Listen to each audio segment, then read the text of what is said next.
날도 더워지고 막 그래서 공부하는데 너무 힘드신데 이럴 때일수록 여러분들이 건강관리를 각별히 잘 하시면서 공부 임하시면 좋을 것 같습니다.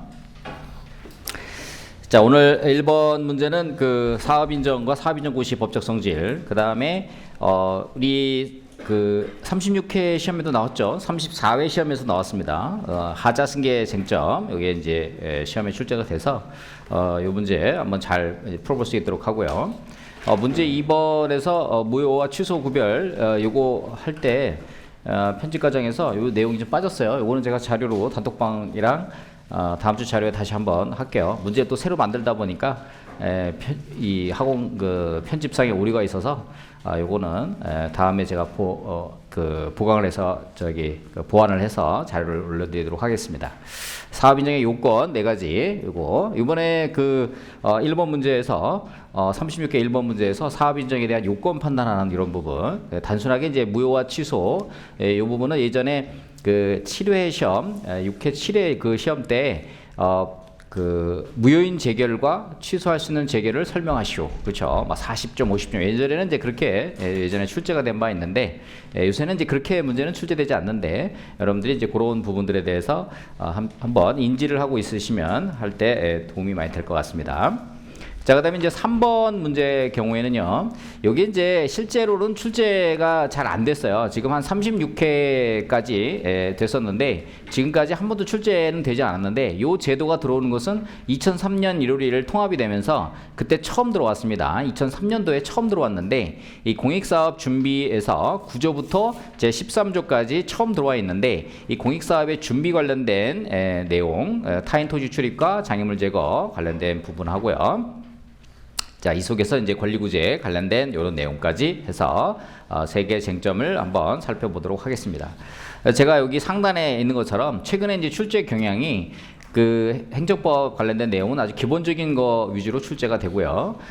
주로 3법과 그다음에 판례, 그다음에 관련된 세부 규정을 막 물어보는, 특히 이제 작년도 그렇고 올해 시험에서도 그렇고 어떤 과징금을, 그러니까 업무정지에 가름해서 과징금을 부과할 수 있느냐 하면서 과징금을 부과할 때 어떻게 하느냐, 그다음에 그 과징금을 부과했을 때 납부하지 않게 되면은 어떤 페널티를 줄 수 있느냐, 이런 식으로 해가지고 관련된 규정을 이렇게 딱 물어봤어요. 그 다음에 감정평가법인의 설립행위, 그쵸? 우리 설립행위 관련된 5명 이상 있어야 되고, 자본금 2억에, 그쵸? 사무소를 확보하는 서면, 이런 거 있잖아요. 그쵸? 이런 식으로 해가지고 조문 같은 것들을 물어보는 그런 패턴을 지금 보여주고 있어요. 그래서 별도로 조문 관련된 요거는 제가 무료 특강 형태로 해서 여러분들한테 파일을 다시 한번 올려드리도록 할게요. 원래는 이제 기본 강의랑 하면서 파일을 올려드렸는데, 이 3법 관련돼서 단톡방 안 들어오고 계신 분들은 제가 다시 한번 3법 관련돼서 토지보상법, 실제 이제 토지보상법에서는 법률하고 시행령에는 별로 중요한 규정이 별로 없어요. 근데 우리 시행규칙에서 취득하는 토지의 보상 22조부터 간접손실보상의 것이 대건 소작 어영농 65조의 이르기까지 이 부분이 칙에서는 제일 중요하고요. 그 다음에 부동산 가격 공시법에서는요, 법률 위주로 하시고요. 시행령 중에서는 중요한 내용이 많지 않습니다. 그 다음에 칙도 별로 중요한 내용이 없고요. 그래서 이 부동산 가격공시법 위주로 공부하시면 되겠고, 그 다음에 감정평가사법은 이 법에 좀 중요한 규정이 있고, 요즘 이제 령에 조금 중요한 내용들, 우리 제재 규정 관련된 내용이 조금 나오는, 요번에 이제 독촉 관련된 시행령 46조 이런 내용이 나왔었어요. 그래서 그런 것들, 그 다음에 칙, 이렇게 해가지고 실제 이제 법률 위주로 이렇게 공부를 하시고요. 토지보상법은 요거 자체로 이제 출제가 되는 그런 경향이 있고, 부동산 가격공시법하고 감정평가사법은 쟁점이 많지 않아요. 근데 시험이 되게 웃긴 게 요즘엔 3 이렇게 출제가 되고 있어요. 그래서 여러분들이 준비를 할 때 여기서는 이제 부공법하고 감정평가사법은 433 나오면서 여기다가 이제 행정법 중에서 기본 쟁점, 그렇죠? 기본 쟁점 넣어서 같이 출제하고, 그 다음에 한 10점에서 한 20점 분량으로는 우리 3법의 조문 자체를 물어보는 요런 형태로 출제가 되고 있습니다. 그러니까 여러분들이 그 3법을 숙달을 할 때 요런 그 바운더리 속에서 정리를 이렇게 해 나가시도록 하는 이런 부분으로 해서 토지보상법은 그 자체로서 출제가 많이 돼요. 이게 한 40% 정도 출제가 되고 요게 30% 그다음에 30% 요번에도 올해 작년 제작 한 5년치 기출 문제가 433 이렇게 출제가 됐습니다. 요 법안이 이제 통합될 때 2019년 그 당시에 통합이 분법이 되는 과정 속에서는 이걸이 안 나오고 이게 이제 그 토지보상법이 한 100% 이렇게 출제되는 사례가 있었는데 그거는 이제 법령이 그 통합 과정에서 그렇고요. 그 이후부터는 433 이렇게 출제가 되고 있거든요. 그래서 여기 쟁점에서는 크게 중요한 쟁점이 이렇게 거의 다 출제가 되다 보니까 여기서 같이 이렇게 묶여가지고 그래서 올해는 요게 여기서 부공법에서 이제 제소기간 같이 하나 묶어서 나왔고요. 그 다음에 하자의 승계에서 묶어 나왔습니다. 하자의 승계 묶어 나왔고 그 다음에 감정평가법 여기서는 이제 과징금 관련된 세부 규정 이런 것들이 같이 출제가 된 바가 있습니다. 그래서 올해 출제된 문제가 바로 이 전형적인 그 하자 승계 문제가 되겠어요. 그래서 이게 이제 배점으로 보면은 그 20점에서 많게는 30점, 40점 정도 출제가 되고 있는데 자, 이런 형태로 다 쓰게 되면은 이게 배점 조절이 안 돼요. 그래서 오늘 제가 여러분들 답안 쓰는 거 보니까 1번에 2번 문제에서 다 쓰다 보니까 배점 조절을 그 답안지에 쓰시는 그 분량에서 배점 조절에 실패하는 그런 상황이 생기게 되는 것 같아요. 그러니까 이런 부분들은 요게 이제 15점에서 한 20점 분량으로 조금 그 배점이 적게 되면은 어떻게 돼요? 배점이 적게 되면 요것을 어떻게 줄여서 쓸 것인지 이런 것들을 이제 고민을 해서 답안지를 쓰시면 좋을 것 같습니다. 토지보상법에서 이제 사업인정 관련된 거 하고요. 사업인정. 그 다음에 요거하고 사업인정 고시에 어떤 차이점이 있는가, 그쵸? 요게 그 34회 1번 문제로 출제가 됐습니다. 실제 요게 10점짜리로 출제가 됐거든요. 10점짜리로 출제가 됐는데 자, 그래서 요게 사업인정하고 사업인정 고시의 법적 성질에 관련된 내용은 제 교재에는 나와 있어요. 다른 선생님들은 제 교재가 없었는데 저 교재에는 제 설명이 나와 있었는데 요게 우리가 이제 사업인정을 기본적으로 요게 처분이고, 그쵸? 그 다음에 형성적 행정형으로서 뭐요? 요게 특허다, 그쵸? 특허다, 그쵸? 그 다음에 요게 뭐 재량행위 성격이 갖고 있다, 재량행위다, 그쵸? 그 다음에 요게 복효적 행정행위로서 제3자요 행정행위다, 복효적 행정행위, 그쵸? 그래서 제3자요. 사업시행자한테는 수익적 효과를, 피수용자에게는 침익적 효과를 발생한다. 그래서 요렇게 이제 요런 포인트로 이렇게 여러분들 그 정리를 해 나가시는데, 그럼 이제 사업인정 고시는 어떻게 볼 것이냐, 그렇죠? 그래서 사업인정에 관련된 부분들에 대해서는 국토부 장관이 이 사업인정 신청을 받아가지고 그에 대한 사업인정 처분을 하는데, 실제 외부에 표시하는 거는 이제 고시의 형태로 해요. 그렇죠? 고시의 형태로 하는데, 우리 법의 특징이 뭐냐면은 22조 규정에서 고시한 날로부터, 그렇죠? 고시한 날로부터 효력을 발생시킨다. 그렇죠? 이런 규정이 있습니다. 별도로. 그래서 그러면 이 고시를 단순하게 뭐 통지나 또는 뭐 고시나 일반적인 이런 걸로 볼 것이냐, 아니면은 요거하고 통일적으로 이거를 봐서 특허로 볼 것이냐, 요거에 대한 논란이 있습니다. 논란이 있는데, 일단 사업인정 고시의 효과를 여러분들 생각해 보시면요, 이거에 대한 효과를 생각해 보면 수, 목, 관, 보, 조기 이렇게 기본 강의할 때 배우셨을 거예요. 이제 수용권 설정하고요, 사업인정 고시의 효과, 수용권 설정되고, 그 다음에 목적물 범위가 확정이 되고, 그 다음에 관계인 범위가 확정이 되고요. 그 다음에 토지 보전 의무가 생깁니다. 보전 의무. 그 다음에 조사권, 그쵸? 토지 물건 조사권, 기타 뭐, 그쵸? 요거 나중에 그 보상을 할 때 사업인정 고시 시점을 기준으로 해서 이제 보상이 고정된다 이런 내용이 있습니다. 그래서 여기 효과를 보면은 수용권이 설정되고 목적물 범위가 확정되고 관계인 범위가 확정되고 토지 보존 의무가 생기고 그다음에 조사권이 생긴단 말이에요. 그렇죠? 단순하게 일반적인 통지나 고시에 비해서 그 효과가 상당히 어떻게 돼요? 국민의 권리음에 막강한 영향을 미치고 있잖아요. 그렇죠? 그러니까 단순한 통지나 그렇죠? 고시, 단순 우리 통지로서 준법률 행정으로서 그냥 일반적인 법률적 효과로서 발생하는 일반적인 통지나 고시와는 달리 상당히 큰 효과를 발생시키고 있기 때문에 이거를 통일적으로 특허로 보는 것이 맞다. 이렇게 저는 이제 보고 있습니다. 왜냐하면 이제 사업인정 고시를 기본적으로 이걸 이제 처분으로 봐야지, 그쵸? 처분으로 봐야지. 나중에 사업인정 고시가 문제가 됐다면 집행정지를 시켜야 되잖아요, 그쵸? 집행정지를 시키려면 우리 두 문자 이거 따잖아요, 그쵸? 거부처분 논란이 있고 손, 긴, 본 이렇게 이제 두 문자 외우잖아요, 그쵸? 처분이 소송이 계속 중에 이 처분이어야 된다 이런 내용이 있단 말이에요. 그렇죠? 그래서 사업인정고시가 문제가 있다 그러면 집행정지를 시키려고 그러면 사업인정고시가 처분이어야만 그렇죠? 집행정지를 시킬 수가 있습니다. 이런 관점에서 봤을 때 사업인정과 사업인정고시의 법적 성질에 관련된 부분은 이거를 형성적 행정으로서 통일적으로 특허로서 처분으로 보는 것이 실질적으로 향후에 이런 이제 법적 효과를 발생시킨다는 점에서 봤을 때 이게 타당하다 이렇게 여러분들 논리적으로 보시면 좋을 것 같습니다. 자, 이거를 이제 전제로 하고 그 다음에 이제 두 번째 쟁점에서 자, 불가증력이 발생했습니다. 자, 불가증력이 발생한 상태에서 사업인정고시에 불가증력이 발생한 상태에서 수용재결을 다투면서 사업인정의 위법을 주장한다. 이게 이제 대표적인 그 사업인정 하자의 승계에 대한 법리입니다. 자, 사업인정이 먼저 있었어요. 사업인정 처분이 여기 이제 처분이 있었고 그 다음에 이 처분에 후속된 수용재결이 있었는데.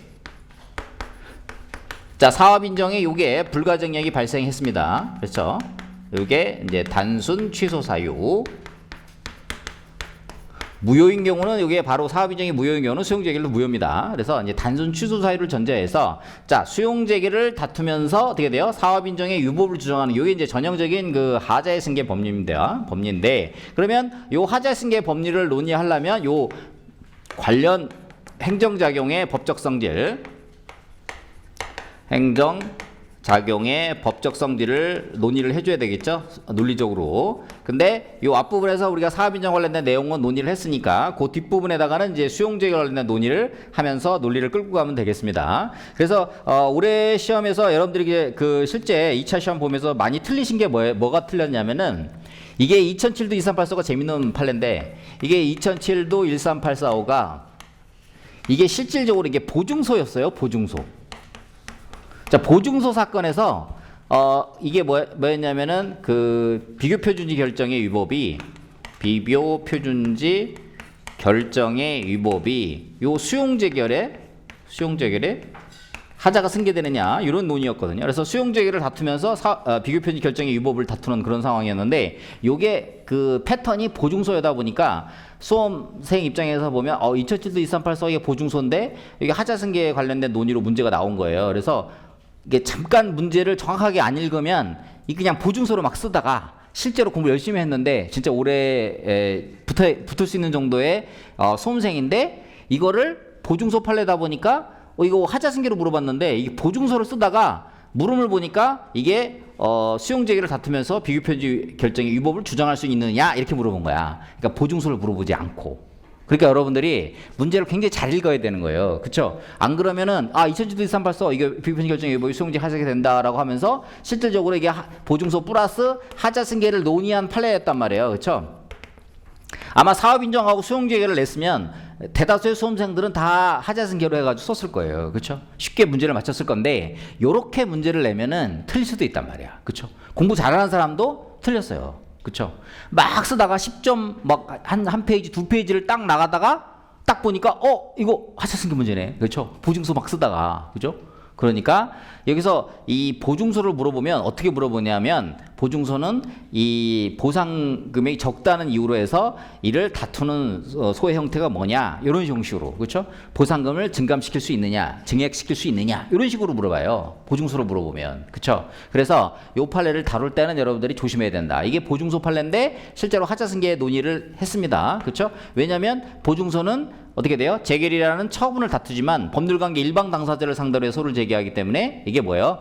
형식적 당사소송이기 때문에 이게 바로 형식적 형당이기 때문에 이 바로 하자승계를 논의할 수 있었던 거예요. 그렇죠? 그래서 이런 점에서 여러분들이 헷갈리지 않게 항상 유의를 해야 되겠다. 문제를 잘 읽어봐야겠다. 그렇죠? 우리 그 학원 저것도 이 편집하다가 저것도 문제에서 틀리잖아요. 그렇죠? 저기다가 사업인 요건을 먼저 쓰고 왜냐면 이제 저것만 쓰다 보면 그 무효 이런 것만 무효 취소만 쓰다 보면 이게 내용이 재미가 없으니까 그 안에다가 이제 했는데 그렇게 해가지고 또 이렇게 편집상에 또 저런 오류도 생기게 되잖아요. 그렇죠? 실제로 시험장에서 이런 사태가 있었습니다. 그렇죠?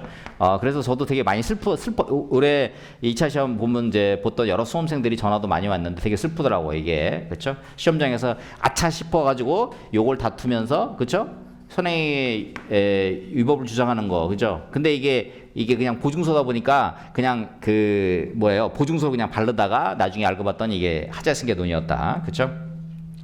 자, 그래서 요거 사업인정과 수용재결에서 요 하자승계 논의하면서 두 번째 물음위에서 토지보상법 수용재결 여기서 한 번 더 사업인정과 수용재결에 대한 논의를 한 번 더 써도 좋습니다. 그렇죠? 요걸 더 목차를 더 줄여서 어떻게 돼요? 관련 행정 요게 이제 연속적에서 문제가 나와서 그랬는데 만약에 연속적으로 문제가 나오지 않았다 그러면 사업인정의 의의 및 법적 성질, 그렇죠? 이렇게 한 목차 적고 그다음에 수용재결의 의의 및 법적 성질, 그렇죠? 이런 식으로 도목차 적고 이런 식으로 정리를 해서 하시면 좋을 것 같습니다. 그래서 수용재결도 마찬가지 사업인정 후 협의 불능인 경우에 사업시행자의 신청으로 관할 토지 수용에 행하는 공용수용의 종국적 절차다. 이게 종국적인 최종적인 공사의 형량 절차다. 이렇게 보시면 되겠습니다. 3페이지. 자, 그 다음에 법적 성질에 관련돼서 이것도 형성적 행위고 기속행위면서 재행의 성격도 일부 있고 그 다음에 제3조 행정의 내용이다. 이런 내용 보시면 되겠습니다. 자, 그 다음에 하자의 승계 관련돼서요. 두 이상의 연속적으로 행해지는 경우에 선행의 하자를 이유로 후행위를 다툴 수 있느냐 이런 부분들 그렇죠? 법적 안정성과 그렇죠? 그 다음에 국민의 권리구제 조화의 문제 재판 청구권의 조화의 문제다 해서 자, 네 가지 전제 요건 충족해야 되는데 사실은 오늘은 이제 문제를 되게 친절하게 이 네 가지 요건을 다 충족해서 되는 걸로 줬어요. 그렇죠? 근데 이제 실제 시험장에서는 지금까지 역대 36개 기출문제 중에서 네 가지 전제 요건을 다 준 문제는 단 한 문제도 없었어요. 그냥 거기서 한두 개 좀 더 빠지고 있었거든요. 그렇죠. 특히 이제 후행 행정자에는 고연 하자가 없다. 이런 그 논제는 지금까지 계속 빠져 있던 논제가 되게 많이 있었단 말이에요. 그렇죠. 그러니까 여러분들도 이 하자승계 전제 요건에서는 모든 요건을 다 충족하는 것이 아니고 한두 개 정도 빠져 있으면 그거를 전제하고 이렇게 논술을 해 나가시면 됩니다. 왜냐면 논술 시험이니까요. 예전에 그 개별 공시지가와 요 문제를 어떻게 냈어요? 이게 표준이 공시지가와 수용재결의 하자승계인데 출제위원이 이거를 개별 공시지가로 냈어요. 개별 공시지가로. 개별 공시지가와 수용재결의 하자승계. 그렇죠? 이거를 어떻게 해요? 1년의 행정작용으로 이렇게 전제를 깔고 논의를 한 거야. 수석했지. 그런 사람 그 친구가 수석하긴 했는데 개별 공시지가가 나오다 보니까 수험생이 순간적으로 막 헷갈리는 거지. 이거 표준이 공시지가와 수용재결인데 왜 개별 공시지가 나왔지? 이래가지고 순간적으로 그렇죠? 손 들고 이거 문제 출제 어려운데요. 그래서 그 친구만 떨어졌잖아, 그렇지? 왜냐면 그 시간에 논리를 잘 잡아가지고 썼어야지, 그렇죠? 그러니까 2차 논술은 이게 출제 오류라는 게 없는 겁니다. 왜냐면 논술이기 때문에 여러분이 언제든지 전제를 깔고 쓰면 되는 거니까요. 하자승계 전제요건 네 가지 전제요건 적시를 하시고 만약에 이제 여기서는 이제 다 전제하는 걸로 했는데 그렇지 않다 그러면은 이 요건 특히 이제 후행행정 고의한 하자가 없다 뭐 이런 걸 보통 안 주는 경우가 많거든요. 그래서 그거를 전제하고 논리를 쓰는 그런 형태로 잡아주시면 되겠습니다. 자, 세 번째 목차에서 하자승계 인정 여부에 관련된 우리가 학설이 있습니다. 전통적인 하자승계 이론이 있고요. 그 다음에 구속력 이론이 있습니다. 자, 구속력 이론이 있는데요. 자, 판례 보시면 판례. 자, 전통적인 먼저 학설부터 보면요. 전통적인 하자승계로는 쉬운 법리입니다. 자, 동일한 법률 효과를 목적으로 한다 하게 되고요. 별개의 법률 효과를 목적으로 한다 하자승계 안 된다. 자, 동일한 법률 효과를 목적으로 하는 것 중에 뭐가 있어요? 개통실비. 우리가 대집행할 때 개고, 통지, 실행, 비용중수 이런 것들이 이제 동일한 법률 효과를 목적으로 할 때 개통실비 이런 것들은 이제 전통적으로 하자승계 된다 이런 거고요. 자, 별개의 법률 효과를 목적으로 한다. 예를 들자면은 표공하고 개공, 그렇죠? 뭐 표공하고 과세처분 이런 것들은 이제 별개의 법률 효과를 목적으로 하는 그런 내용이 되어 있고요. 자, 그다음에 구속력이라는 이제 재판의 기판력을 차용했다 해서요. 선행에 구속력이 미치게 되면은 하자승계가 안 되고요. 구속력이 미치지 않으면은 하자가 되는 그렇죠? 특수한 이론인데 그 중에 이제 대인적 요건, 대물적 요건, 시간 정하게 특히 추가적 요건으로서 예측 가능성, 수행 가능성 이 그 구속력 이론을 차용했다는 판례가 대표적인 판례가 뭡니까? 936, 8542 그렇죠? 936, 8542가 뭡니까? 이게 개별 공시지가와 그 다음에 개공과 과세처분이죠. 근데 개공을 여기서 어떻게 돼요? 통제하지 않았어요. 통제하지 않아가지고 그래서 알 수가 없었고 예측 가능성, 그 다음에 수인 가능성이 없기 때문에 별개의 법률 효과를 목적으로 하지만 이것은 하자가 승계되는 걸로 이렇게 논리를 구성했죠. 이후부터는 이제 개별 공시가는 모두 통제했다가 2012년도에 지금은 이제 우리 그 문제 편의상 여러분들이 그걸 어떻게 논리를 구성할지 이제 출제위원들도 헷갈리고 그러니까 요새는 2012년도에 개별 공시지가가 통지문이 폐지됐어요. 왜냐면은 그 예산이 많아가지고 그 이제 부동산 가격 공시 알림이 해가지고 저도 이제 시골에 땅이 이런 거 있으면 이제 그 카카오톡으로도 날라와요. 이게 이제 이게 하니까 이거를 이의신청해라 뭐 이런 것들이 날라오거든요. 근데 그런 이제 그 예산 문제 때문에 이거를 폐지했는데 실제 시험에서는 지금도 통지하는 것으로 올해 문제도 통지하는 것으로 나왔어요. 그렇죠? 실제로는 이게 2012년도에 개별 공시가 통제는 폐지가 됐습니다. 근데 이제 시골에 어르신들이 있죠. 저기 뭐 강원도라 저기 전라도 그 시골 같은 데는 하도 그거에 대해서 민원이 많아서 지금도 개별 공시가를 시장구축준장이 통제해 주는 곳도 일부 있다고 합니다. 참고하시면 되겠고요. 자, 그 다음에 이제 판례 이렇게 보시면 여러 가지 판례를 지금 여기 실어드렸는데요. 자, 사업인정과 수용재결에 관련된 판례 2000도 5142 요 판례 그렇죠. 그 다음에 이게 이제 사업인정과 수용재결에 대한 이제 전형적인 판례인데 이 하자승계 인정되지 않는다라고 하는 판례입니다. 그 다음에 마찬가지 밑에 있는 것도 사업인정 수용재결 하자승계 인정되지 않는다. 그 다음에 뭐 그 밑에도 마찬가지고요. 그 다음에 이제 952, 932, 8542 개별 공시가 과세처분 요거는 통제하지 않아가지고 하자승계 인정된다라고 하는 거고요. 올해 2번 문제로 출제된 5페이지에 2007도 13845 비교 편지 결정의 위법이 수용재결 하자승계 된다. 요거 별표 3개 쳐놓으시고요. 요거는 거의 여러분들이 딸딸딸 완전히 더 외우시면 좋을 것 같습니다. 자, 그 다음에 966로 6059 그 93도 854 이후부터는 개별 공시가 전부 통제해가지고 개공과 그 다음에 과세 처분에 대해서는 하자승계가 인정되지 않는다. 별개의 법률을 목적으로 하기 때문에 그래서 이런 판례들이 상당히 많이 있습니다. 자, 그래서 이렇게 해가지고 이제 결론 하자승계 모두 전제 조건은 충족한 걸로 보고 그 다음에 수용재결과 그 사업인정과 수용재결은 전통적인 하자승계론 논의를 했을 때는 어떻게 돼요?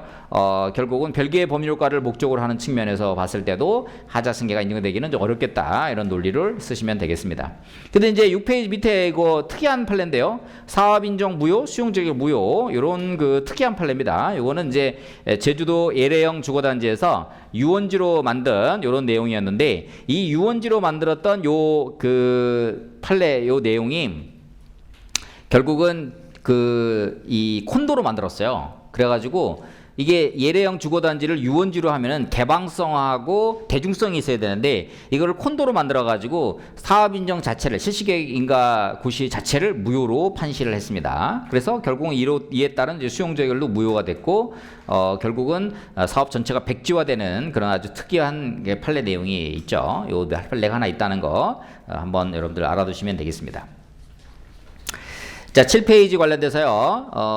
여기서 우리 3법에서 이제 무효와 취소 일반적으로 물어보려다가 하나 추가했는데 이게 이제 편집상에 이게 오류가 있어서 빠졌는데요. 올해 시험 때문에 이제 일부러 이거 하나 넣습니다. 올해. 자, 올해 시험에서 사업인정의 위법성. 자, 사업인정의 위법성을 판단하시오 했을 때 요거에 대한 그 두 번째 목차에서 이 사업 인증의 요건 4가지 요거 여러분들 꼭 기억을 해 두시면 되겠습니다. 요거는 이제 자료로 해서 다시 제가 단톡방에 올려드릴게요. 다음 주 자료로 추가로 보내드리도록 하겠습니다. 올려드리도록. 자, 토지보상법 제4조 공익사업에 해당해야 된다. 토지사업 인증의 요건. 그래서 요 앞부분에서 이제 우리가 사업 인증의 개념 적었죠. 먼저 사업 인증의 먼저 개념을 적고 그 다음에 사업 인증의 요건으로서 4가지. 토지보상법 제4조 공익사업에 해당해야 된다. 각호 사업에 국도, 청학, 택부, 이그 그쵸? 그밖에 법률에서 이 별표가 있습니다. 별표에도 사업 인정을 받아야 할 사업과 사업 인정 의뢰 되는 사업이 있죠. 그렇죠. 그래서 올해 기출 문제는 문화재 보호 관련된 거는 이제 사업 인정을 받아야 되는 거예요. 별표 중에서 사업 인정을 받아야 되는 그런 사업입니다. 그래서 4조 공익 사업에 해당해야 되고요. 그다음에 공공 필요 관련돼서는 뭐 공공성과 그다음에 플러스 헌법재판소에서 뭐 필요성에 관련된 요거를 헌재에서 판시한 내용이 있습니다. 그래서 이 공공 필요 결국은 이게 불확정 개념이라 그래서 이 시대의 상황에 따라 이제 공공 필요는 변하는 거긴 합니다만은 어쨌든 간에 이러한 공공 필요가 있어야만 그쵸 그래야 사업 인증을 통해서 공용수용을 할 수가 있는 것이고요. 그 다음에 비례 원칙을 통한 공공 필요에 대한 판단 그쵸 행정기본법 제 10조죠 10조 행정기본법 제 10조에서 적합성 그 다음에 필요성 상당성 그쵸 적합성 필상 요게도 또 한 번 나옵니다. 적합성 필요성 상당성 그렇죠. 그래서 요거 나오고요. 그 다음에 공익사업 수행력과 의사 요거까지 해서 요게 이제 저번 전 시간에 도 공부했습니다만은 2009도 1051 사건하고 플러스 2017도 71031 요 사건 그렇죠. 이렇게 해서 요 내용으로 정리를 해 두시면 좋을 것 같습니다. 자, 그 다음에 무효 취소 관련된 거요. 우리 전통적인 그